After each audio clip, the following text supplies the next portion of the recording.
Educação Física S.A., um podcast sobre trabalho, carreira e negócios, com André Schettino e Kleber Dias.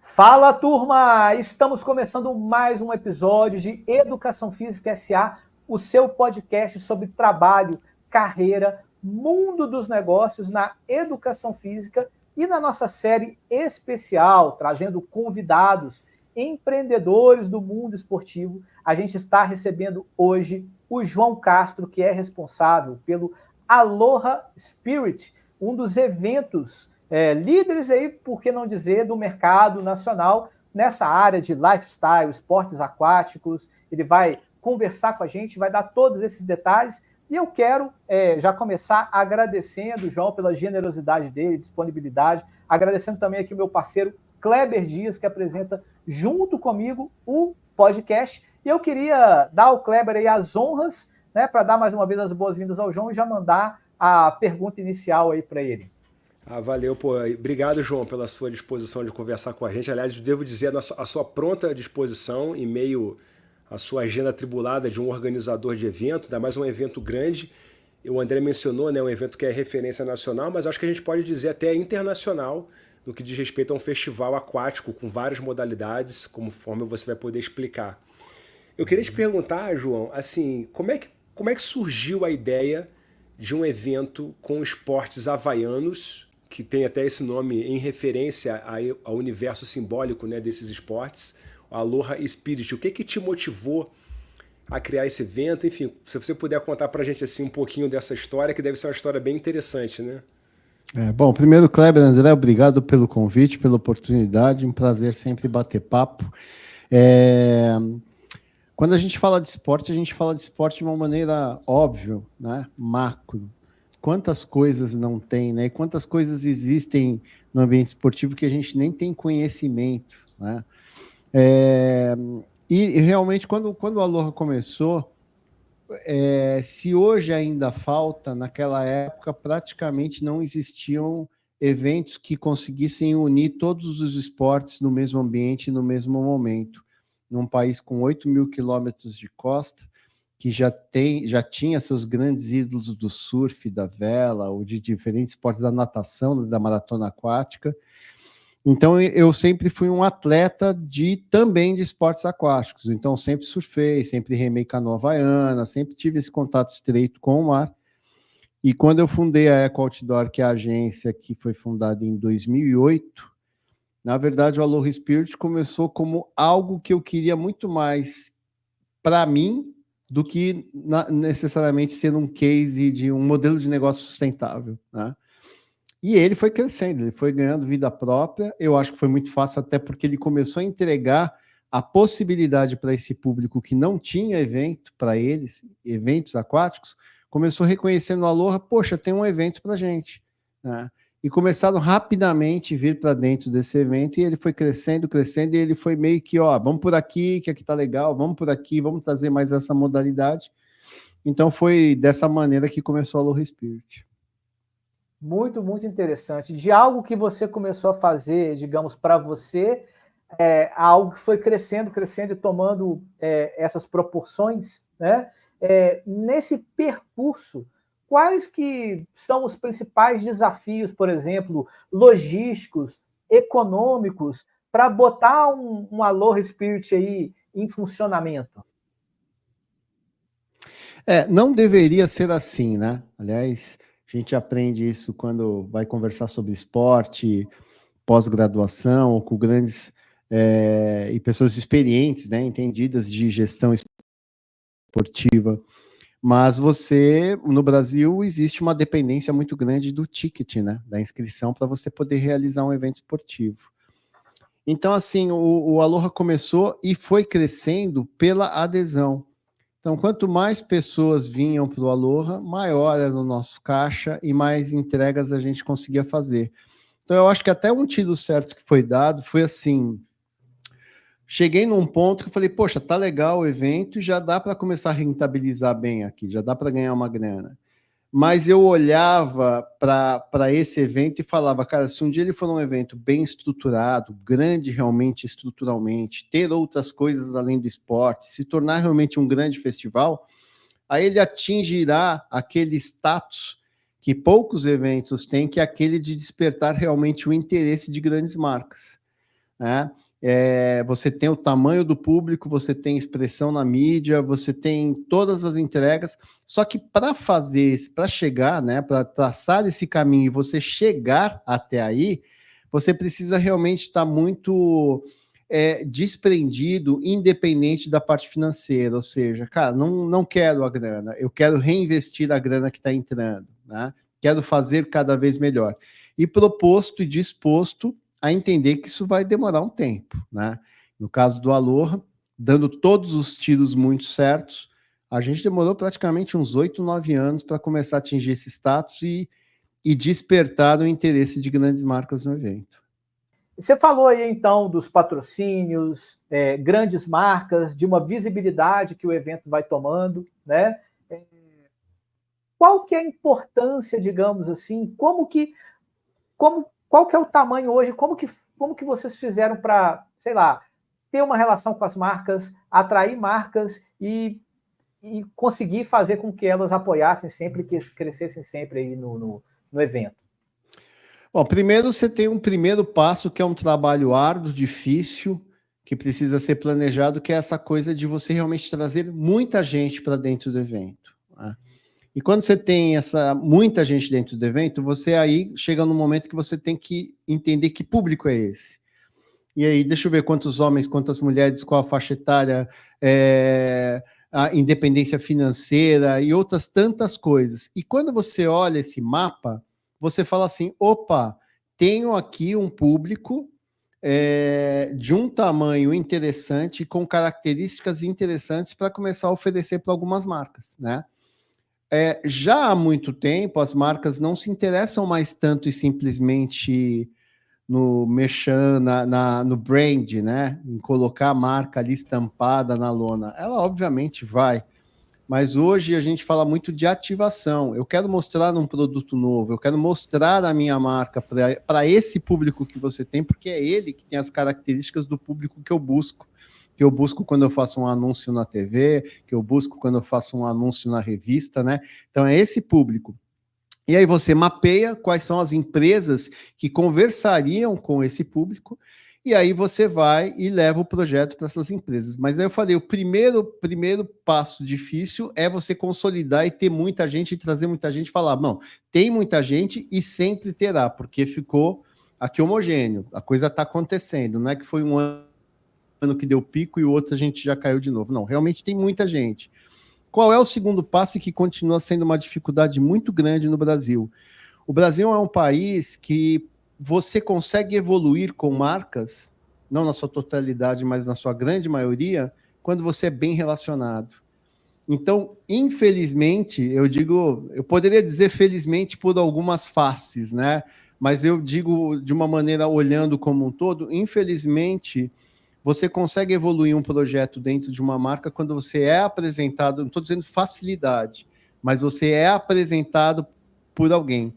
Por exemplo, eu não vou citar o nome, mas eu conheci e convivi por um bom tempo com o presidente de uma marca de cerveja no Brasil, bastante consumida.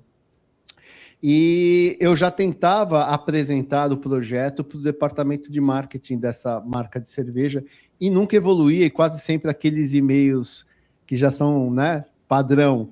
Seu projeto é lindo, maravilhoso, mas infelizmente não. Pum, acabou. Cara, quando ele mandou um e-mail para a equipe de marketing falando, olha, esse evento é interessante, gostaria que vocês analisassem, não é patrocinar, é fazer análise, cara, é outro mundo. Aí você consegue mostrar o que você tem de potencialidade e tem para entregar como ferramenta do seu evento, e aí começam a dar alguns casamentos, né? Então eu acho que o segundo passo também é bastante difícil e infelizmente depende bastante de relacionamento. Legal.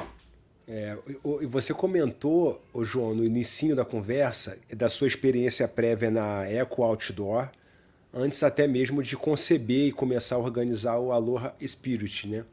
E você falou também uma expressão que eu acho que é muito importante na reflexão sobre o mercado de eventos esportivos, que é um modelo de negócio sustentável.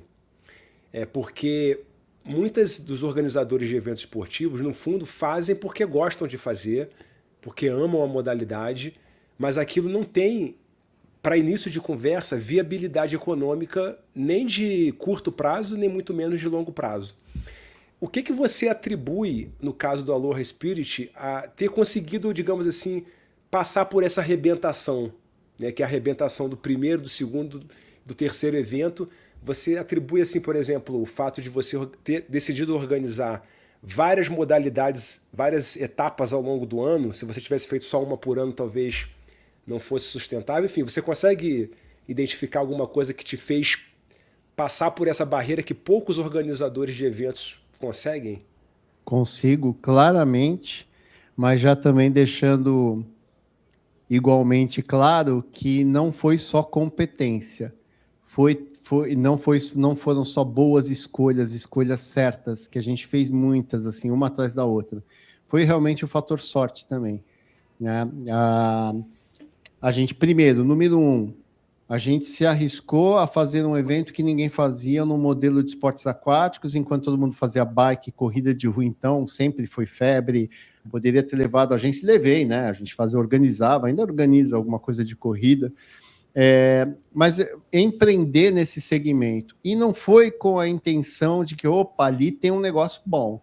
Foi realmente muito pessoal, como eu bem falei, né? Depois, quando ele deu o primeiro passo, a primeira crescida, eu falei, opa, isso aqui é uma tendência. Eu estou apresentando um modelo de evento onde eu me estudo, promovo o encontro de atletas de diferentes esportes aquáticos numa arena, em uma data, e eles estão gostando. Então, essa foi uma segunda decisão acertada. Terceira decisão, o evento era muito bem organizado, respeitava o cronograma, tudo aquilo que eu, como atleta, sempre quis de um evento que eu comprava, né? Isso repercutiu muito, porque além de ser uma novidade, um evento exclusivo que não existia, ele era muito bem organizado. A gente começou a receber em São Paulo, a gente fazia 2, 3 etapas em São Paulo só, atletas de outros estados, que começaram a fazer essa provocação. Cara, vocês têm que ir para o Rio, cara, vocês têm que ir para Brasília, cara, vocês têm que ir não sei o quê. Tudo isso bem no começo, né? E a gente se arriscou, e a gente tomou a decisão, vamos, e fomos, e deu certo. Então, o que eu acho foi que foi o tempo todo se arriscando, e uma vez eu ouvi isso, não existe crescimento sem risco.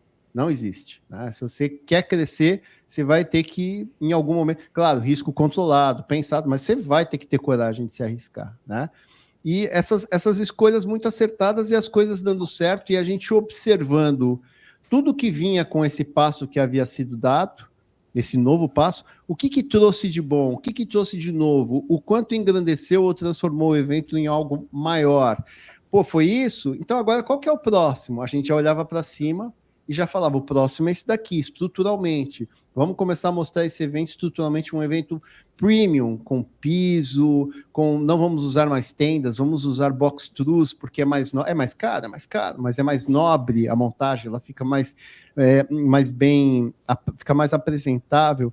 Então, o que eu acho, eu tenho certeza, é que a gente foi se arriscando e foi, sim, escolhendo os passos de uma maneira muito assertiva. A gente foi acertando nas escolhas e foi fazer essas escolhas, a coisa foi crescendo e a gente foi aí atraindo cada vez... O que é o investimento, né? Você tem o poder público, você tem a iniciativa privada e você tem o atleta. Essas são as 3 fontes, vamos dizer assim. O atleta, ele ia cada vez em maior número porque era organizado, porque era um ambiente gostoso. O poder público começou a se interessar em patrocinar, por quê? Porque é turismo e é investimento. Ele colocava X mil reais no evento, no final do evento ele mensurava que ele tinha colocado para dentro da cidade o dobro, o triplo, né? Com hospedagem, transporte, alimentação, combustível, né? E depois as marcas, que é a iniciativa privada, que é o que eu falei, você tem aquele público, o cara fala, cara, eu quero esse público, e esse evento, ele aparece na mídia, esse evento é muito bem cotado, esse evento é no ambiente praia, né? Praia é sempre muito bacana, sol, verão, corpos, gente bonita, tem um pouco dessa impressão, né? Que na verdade, não deixa de ser fato. Então, eu acho que foi por aí, foram todos esses passos que foram sendo dados, as escolhas, e a gente está acertando. A gente comentava aqui em off, um pouco antes de começar a gravação, que o evento ele congrega não só, digamos assim, uma tribo, né, dos praticantes, dos entusiastas, mas como todo um lifestyle, um estilo de vida, né?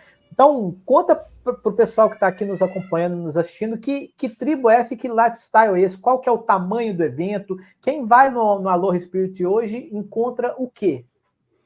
Além das modalidades esportivas, que é o surf, né, longboard em algumas etapas, canoa havaiana, stand-up paddle, paddleboard, maratona aquática, que é a natação, né? A gente fala natação quando é em piscina, quando é no mar é a maratona aquática, né?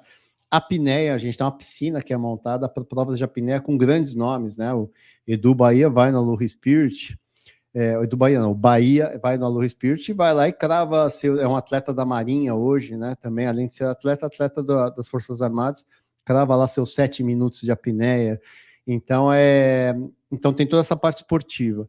Aí lá atrás a gente falou, cara, mas as pessoas vêm com a família, hoje é 1,9 acompanhante por atleta, essa galera não pode ficar parada. Práticas de yoga gratuita, palestras gratuitas, clínicas de remada gratuita, festival de cinema. É por isso que a gente está sempre incentivado pela Lei Rouanet, e mesmo quando a gente não consegue a captação, não consegue o patrocinador, a gente entrega o cinema. Aí sempre tem a festa do Aloha, sempre tem uma boa banda. Então a gente transforma aquele ambiente em uma experiência muito bacana. Para quem? Para todos. Para quem pisar lá sendo inscrito, atleta, turista que está na cidade, morador, ele pisa lá e ele fala, uau, que final de semana. Então a estratégia sempre é essa, e é sempre isso que o pessoal que vai encontrar se pisar no território Aloha Spirit. E João, eu queria te fazer uma pergunta sobre um aspecto que eu sei que é muito importante para você, que eu vi você comentar sobre isso na palestra, uma palestra que eu assisti sua, que é a questão da sustentabilidade ambiental, que é um aspecto muito delicado para vários setores econômicos, mas também para o mercado de eventos esportivos, porque tem emissão de carbono, pegada ecológica, as pessoas têm que viajar para poder participar. Enfim, é um assunto muito sensível, talvez menos no Brasil, mas a gente percebe que na Europa, por exemplo, há uma preocupação muito grande com relação a esse assunto, no âmbito também dos eventos esportivos, né? E eu acho que no Brasil, pelo menos a impressão que eu tenho, é que os organizadores de eventos não se mostram tão preocupados assim com relação a isso, como a gente percebe que você está preocupado. Quais são as ações que o Aloha Spirit tem adotado para tentar minimizar o impacto ambiental, e como é que você vê essa questão aí ecológica no âmbito do mercado de eventos esportivos? A gente prefere falar, e a gente está até usando esse selo ESG, né? Que é socioambiental. Que hoje, você vê como é que está o clima, né? A gente estava falando ainda há pouco aí nos bastidores, o calorão, a falta de água, as queimadas, o planeta se comportando de uma maneira que nunca se comportou, né? E é uma resposta a tudo que foi feito ao longo desses anos todos aí. É uma questão de consciência. Você tem 2 portas para você entrar quando você é dono de evento. Uma é porque todo mundo está fazendo, ou porque é bonitinho, então nós temos que fazer também. E existe. E a outra é porque você realmente acredita. Então, quando você entra por essa porta que realmente você acredita, você faz muito mais do que simplesmente uma separação, uma segregação do lixo, uma destinação correta, que é muito fácil fazer. Você fica apaixonado querendo fazer muitas outras coisas. Né? E aí, quando você entra por essa porta, você se depara com outra, que é, farei o básico, ou vou pegar parte da grana do budget que eu tenho aqui, né, ou do evento, vou cortar algumas coisas no evento, porque eu preciso destinar X para que isso aqui seja feito de uma maneira muito, muito bem feita e que, o mais importante, influencie. Porque você fazer um evento esportivo onde você tem lá ações que você tem as esteiras no chão, na areia, para que as pessoas que são cadeirantes possam circular. Você tem toda a comunicação do evento para pessoas com deficiência visual, auditiva, em qualquer frente. Você tem a parte da segregação do lixo, da destinação correta do lixo. Você tem o não uso do plástico, né? A gente tem uma feira que as pessoas pagam para estar lá e exporem seus produtos, e aonde a gente proíbe sacola plástica ou uma camiseta numa embalagem plástica. São detalhes e que a gente tem que estar todo momento ali olhando e checando para ver se está sendo cumprido. Então, quando você escolhe fazer isso, fica muito mais caro o evento. A gente não usa mais copo plástico, copo de água ou garrafa de água. A gente usa copo eco, que a gente dá para o atleta, que custa uma grana, deve custar uns R$5 cada um. E quando ele chega na dispersão, ele usa aquele copo que já está cheio, são centenas de copos cheios de água, que ele pode ali depois beber ainda mais nas torneiras. Eu preciso de copo, eu preciso de gente para não deixar dar gargalo nesse setor numa chegada de centenas de atletas, né? Eu preciso do transporte desses copos, eu preciso, dando um pequeno exemplo de uma pequena frente. Então você tem que estar disposto a falar assim, cara, realmente eu vou gastar mais, mas eu vou gastar mais porque precisa.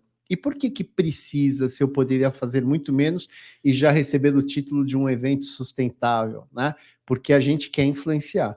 A gente quer impactar com tudo que acontece socioambientalmente no evento, de maneira com que a pessoa volte para casa diferente e que ela comece a adotar algumas ações na sua própria residência, né?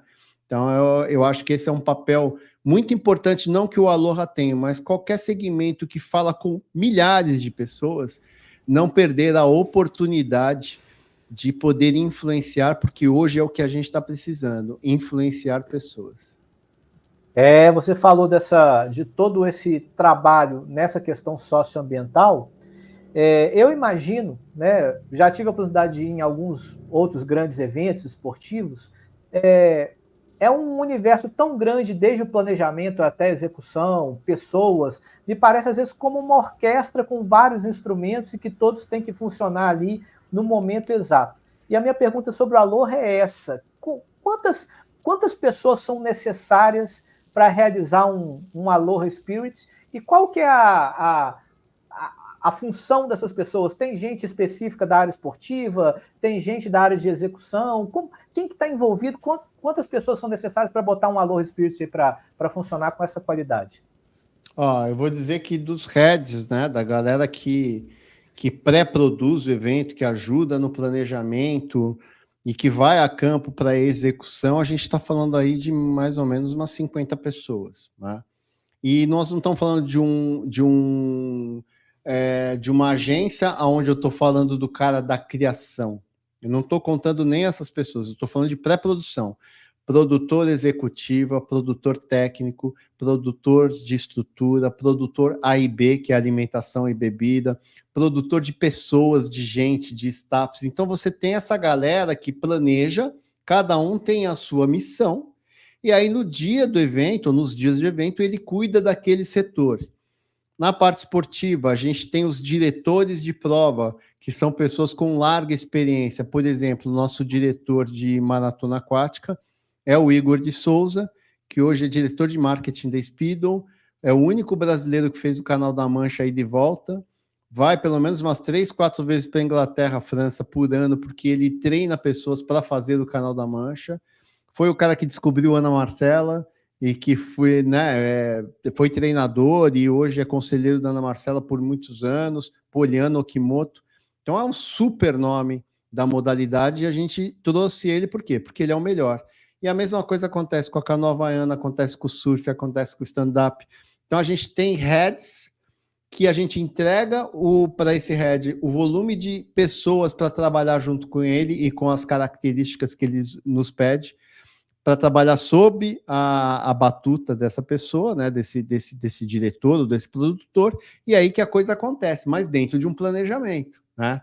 Então, deu alguma coisa errada aqui, o staff leva para esse head. Esse head está dentro da possibilidade de ele corrigir, legal, não está, ele já fala com a produção executiva. A produção executiva já dá 2, 3, 4 telefonemas e já resolve e já devolve para ele.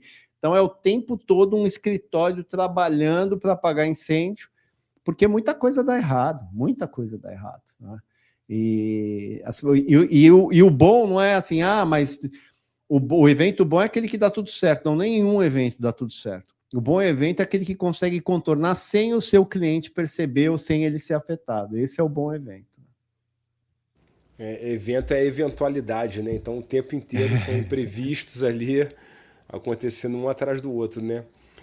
O nosso público aqui, João, são estudantes e profissionais de educação física, né? Muitos dos eventos esportivos realizados no Brasil acabam sendo tocados ou concebidos e organizados por profissionais de educação física. Muito embora as faculdades elas não preparem para isso. Esse tema que a gente está tratando aqui é um tema exótico, de uma maneira geral, no ambiente das faculdades de educação física, e por isso mesmo a gente considera muito relevante, porque é um segmento que tem muita afinidade com o campo de atuação da educação física e que pode se tornar um mercado de trabalho rentável para quem está organizando e, ao mesmo tempo, prestando um serviço que ajuda as pessoas a se manterem fisicamente ativas. Tem pesquisas aí internacionais disponíveis sobre isso, mostrando que pessoas que participam de eventos, elas prolongam o tempo delas, a retenção delas na prática regular de atividades físicas. Então, enfim, por tudo isso é um assunto muito importante para o universo da educação física. Mas assim, como é que você vê o mercado esportivo para novos entrantes? Porque você coordena, né, dirige um evento já consolidado, mas assim, existem todo final de semana centenas e centenas de eventos sendo realizados para o Brasil, ainda que muitos deles muito concentrados no campo da corrida de rua, né, que é um evento uma modalidade que é muito popular, que atrai muita gente. Quais são os desafios e as oportunidades também que você vê especificamente com relação ao mercado de eventos esportivos? Você diz o evento em si, não pessoas, é isso? O evento, assim, alguém que queira, por exemplo, começar um evento na expectativa de tentar viver disso. Entendi. Bom, primeiro, buscar a base. A base é você obter conhecimento. Então, uma das coisas que eu fiz, né, eu não era formado em marketing, em educação física, vamos falar de carreiras próximas a isso que eu faço hoje. Eu era biólogo, né? Desisti da biologia 3 anos depois de formado e virei importador de imóveis da Indonésia por 11 anos. Mas sempre pratiquei esporte. E quando esse meu ciclo acabou, eu beirei uma depressão. Falei, cara, sempre fiz esporte, vou voltar para o esporte, vou voltar a competir, vou focar. Comecei a fazer corrida de aventura. E comecei a fazer provas grandes de corrida de aventuras mais importantes. E eu fui o cara da equipe que ia buscar patrocínio, que montava projeto, que gostava de fazer isso. Então, o que eu quero dizer com isso? Na hora que eu falei, cara, vou empreender, o que eu fui fazer? Eu fui fazer uma pós-graduação. Fui para a Escola Superior de Propaganda e Marketing, fiz marketing esportivo lá. Depois eu comecei a ir em eventos, conhecer pessoas e trabalhar ou estar junto com elas para observar em loco, né? Para observar na prática o que acontecia, né? Então, eu fui buscar conhecimento. Então, eu acho que a primeira coisa parece fácil olhando de fora. Eu entendo, porque eu já pensei assim também. Mas não é. E os riscos envolvidos são bastante altos, sejam financeiros, sejam de saúde das pessoas que você está trazendo ali para o teu ambiente, né? São altos. Que você minimamente, não vamos exigir uma grande formação, até porque eu acho que muito se aprende na prática também, né? Talvez pontos muito importantes só na prática, só dando cabeçada. Mas minimamente você fazer uma pós-graduação, fazer um curso sobre isso, da ESPM é excelente, tem matérias incríveis, com pessoas que estão na ativa, né? E aí você começar a empreender de uma maneira pequena, inicialmente, não lucrativa, mas também não porque o prejuízo começa a trazer a desmotivação, ou trazer os erros de escolha. Eu não vou fazer isso aqui porque, cara, eu preciso economizar, precisa sobrar uma grana. Então, eu acho que isso aqui não precisa fazer, né? Começar aos poucos para você ir crescendo com todas as entregas necessárias que precisam ter um evento, né? E aí você, como foi o caso do Aloha, não por competência também, mas principalmente porque foi tudo dando muito certo, você fazer boas escolhas, né? Você ir escolhendo crescer como você escolhe crescer uma empresa, abrir uma padaria, abrir uma fábrica de lustre, sei lá. Você tem que fazer escolhas para você crescer, né? Então eu acho que é um pouco disso e tem que estar casado com uma pessoa que tem um espírito empreendedor e que tenha esse tino comercial, né? Que aí já é de cada um. Isso aqui foi um chute, né?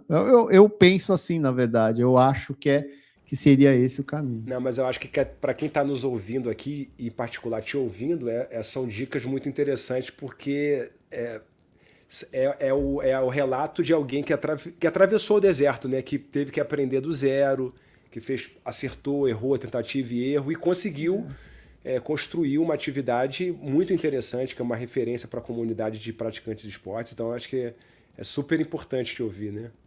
E tentar cruzar com pessoas que estejam dispostas a dividir, a ajudar, né? Não é você negando informação para alguém que quer empreender no mesmo setor que você vai dar com os burros na água. Não é isso. Se um dia ele crescer e começar a fazer melhor que você. Eu falo muito aqui dentro, assim, a gente passou um ano passado, a gente teve muito enfrentamento de eventos que se inspiraram no Aloha, e que agora, atingindo um determinado tamanho, começam a querer conflitam com o Aloha, por exemplo, em data, esse tipo de coisa. A primeira reação do ser humano é a raiva, né? É o ego, é tipo, isso aqui, reclama, resmunga. Cara, mas a gente deu um salto esse ano por causa disso, então é bom alguém vir ali te cutucar, né? Porque você sai da zona de conforto. Eu uso também muito isso aí. Pô, bar, na minha época que eu saía, que eu era garoto. Abria um bar, bombava. Todo mundo ia naquele bar. Chegava uma hora, ele era legal, mas eu já fui pra caramba. Aí abria outro. Aí virava a modinha o outro bar. Então, se você tem um bar Aloha Spirit, você não se renova e não traz para o teu cliente sempre novidades e coisas diferentes para que aquela experiência cada vez se renove, você vai dar com os burros na água. Então, eu acho que a pessoa que está querendo iniciar, ela cruzar com pessoas que queiram dividir, que falam assim, cara, não, vem aqui, chega aí, cara, vou te mostrar como é que faz, né? Você trabalha aqui, vem cá, senta com a gente. Cara, um dia você vai ter seu negócio, um dia você vai ter sua prova. Não vejo nenhum problema, nenhum risco nisso. É muito legal. Você falou aí dessa coisa de sair da zona de conforto, do crescimento aí de concorrentes que acaba contribuindo para o mercado. Claro que você está sempre de olho em tudo isso. Eu tenho até uma última pergunta, para não abusar também muito do seu tempo, da sua generosidade, que é o seguinte: que a gente pode, então, já que você está sempre atento aí, né, e o Aloha vem evoluindo e mudando ao longo dos anos, o que a gente pode esperar do Aloha Spirit nos próximos anos? Tem alguma novidade, alguma coisa que você possa compartilhar com a gente, sem que prejudique a sua concorrência aí no mercado? Tem um caminho que é muito claro, e ele não diz respeito ao esporte, que gozado, diz respeito à experiência. Se a gente observar, por exemplo, acho que eu falei sobre isso lá na Ticket Sports, porque foi uma observação recente minha, e que eu estou vendo em outros grandes eventos, né? O WSL de surf em Saquarema. É um evento que é uma competição internacional para 20 atletas, que é a elite mundial. E você tem, às vezes, 40 mil pessoas na areia. Cara, será que essas 40 mil pessoas estão indo lá para ver o Medina dar o aéreo? Sim, muita gente. E começou assim. Mas hoje, se você olhar o WSL, ele tem abertura com a Esquadrilha da Fumaça. No último ano foi um show de drone, abertura à noite. Ele tem uma vila gigantesca com seus patrocinadores e ativações, que tem tirolesa, que tem um monte de coisa. Tem show musical, tem uma super praça de alimentação, tem ativação na arena do cara fica chamando o pessoal, fala, quem não sei o que vai ganhar não sei o que lá. Então virou um evento que as pessoas vão, legal, tem o surf, tem o Medina, mas cara, é imperdível, eu me divirto muito. O próprio Rock in Rio, que é musical, muita gente vai lá para aproveitar tudo que tem e que não é música, né? Então eu acho que o Aloha Spirit e os eventos hoje ficam com muito pouco campo para evoluir esportivamente, né? O Aloha não tem a pretensão de ter corrida, né? O DNA dele é água, né? De começar a trazer mais gente por causa de outros esportes. Mas o Aloha já escolheu esse evento de Saquarema, que tem 10 dias. O ano passado foi a primeira edição, e ele vai agora realizar esse ano, justamente para que seja um evento experiência.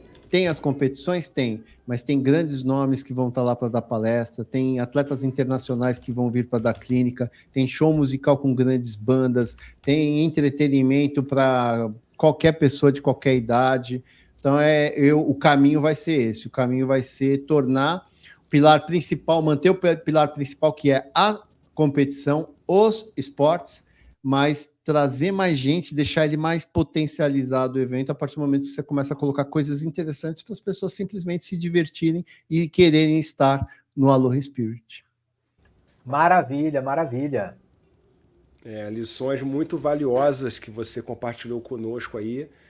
Eu acho que para quem, claro, assim, se interessa pelo mercado de eventos esportivos, mas até também para quem olha para o mercado de esportes aquáticos, que é uma comunidade que acaba tendo um ponto de encontro relevante ali no Aloha, né?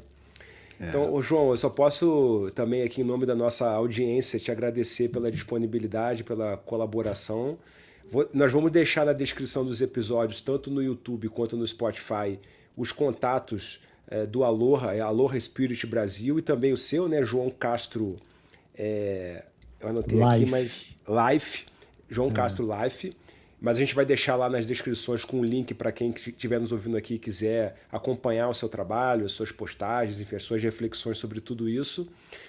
E para os nossos ouvintes, né, se vocês também tiverem alguma curiosidade sobre o Aloha Spirit ou sobre o mercado de esportes aquáticos, deixem nos comentários, participem da nossa comunidade de discussão, porque esse é um assunto muito importante para o crescimento e para a valorização do trabalho na educação física, que é o nosso mote aqui. Então, João, super obrigado aí pela tua colaboração. Grande abraço aí e boa semana para todo mundo, galera. Valeu. Obrigado, Kleber. Obrigado, André. Valeu.